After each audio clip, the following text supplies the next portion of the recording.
So we're talking about bonding, and we're working on drawing the Lewis structures for ionic compounds. And to do this successfully, you need to be able to count valence electrons. You need to be able to identify the correct charge in an ion, and then you need to be able to balance charges. So the periodic table can be used to predict the charge that the ions of elements will form. Because we know that metals give away all of their valence electrons and become positive equal to the number of valence electrons, we can label all the columns with metals, column 1, column 2, and column 13, with +1, +2, and +3. That's the number of valence electrons that those groups have, and metals will give away all of their valence electrons. Now, nonmetals gain electrons and become negative equal to the number of electrons they need to get to 8. So nitrogen is in the 5 valence electrons, so it needs to get 3 more. So it'll have a -3 charge when it gains those 3. Oxygen -2, fluorine -1.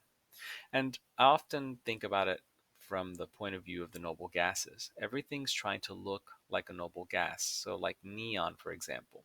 Fluorine is 1 less than neon, so -1. Oxygen is 2 less than neon, -2. But we can use the periodic table to predict the common ion for these groups.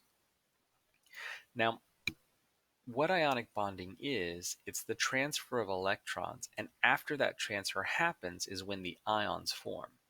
So the metals want to give away all of their valence electrons. So here, this magnesium has 2 valence electrons to give away. Nonmetals want to gain electrons until they have an octet. Each chlorine here has 7 electrons, so each one wants to get 1 more to get to 8. So the magnesium can give 1 electron to each chlorine. The magnesium now becomes a +2 cation, and each chlorine becomes a -1 anion. And notice they don't have to write the number 1 if there's only one charge. And again, I could use the table. Magnesium is in the +2, chlorine is in the -1. And this is what it means to balance charges. I have 2 positive charges and 2 negative charges. So I can actually simplify drawing Lewis structures for ionic compounds down to 2 really simple, quick rules. The first is find the atoms and determine what their common ion is going to be. So if I look for sodium and chlorine to try to figure out how they will react, I need to first find them and see what their charges will be. So sodium is going to be a +1, chlorine is going to be a -1. Now, because the positive and negative charges need to balance, I know that I only need 1 sodium and 1 chlorine. And now I can draw the Lewis diagram for this.